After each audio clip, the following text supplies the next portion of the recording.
It was not until there was a big controversy because I agreed to pose for Playboy. During that time, I was so desperate to recover my career.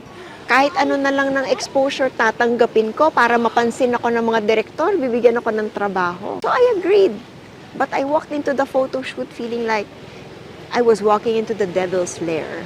Hindi na ako makaback out kasi naka-oo na ako. I felt very disturbed while I was doing it. And then when the cover finally came out, pinag-usapan sa TV, sabi si Miriam Kiambao nagre-rebelde.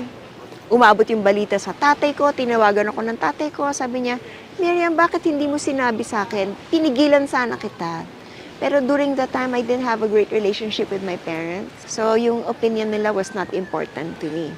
But the only meaningful thing left in my life was my involvement with World Vision Development as their ambassador, like you were ambassador. When the controversy erupted, they sat me in a meeting and said, you know, we are a Christian nonprofit organization.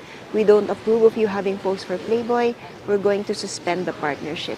Doon talaga ako nakapag-isip. Parang mali yata yung direksyon ng buhay ko.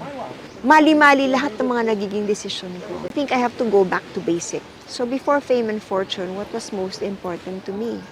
I realized it was my faith. Sabi ko, in God, hindi si God, kailangan ko pera, trabaho, para ma-prove sa asawa ko na hindi ko siya kailangan. I wanted a revenge, and I knew that success was the best revenge. Pero, na-realize ko, paano na ako magkakapera ngayon? Wala na ako sa GMA. My career is down the drain.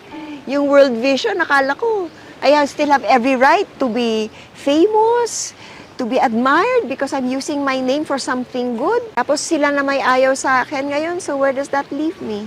Naisip ko, I really want to be successful. And then tumumbong sa isip ko, God reminded me, Success Principles by Jack Canfield. One of the principles he was teaching was that success leaves clues. That if you look at the life of someone who's been successful, meron siya mga desisyon na ginawa that led him to success. Sabi ko, ba't pa ako titingin sa buhay ng ibang tao? Hindi ba naging successful din ako? Kailan ako naging successful? Nung sumali ako sa pageant, ba't ako nanalo? Kasi pinag-pray ko pala yung decision.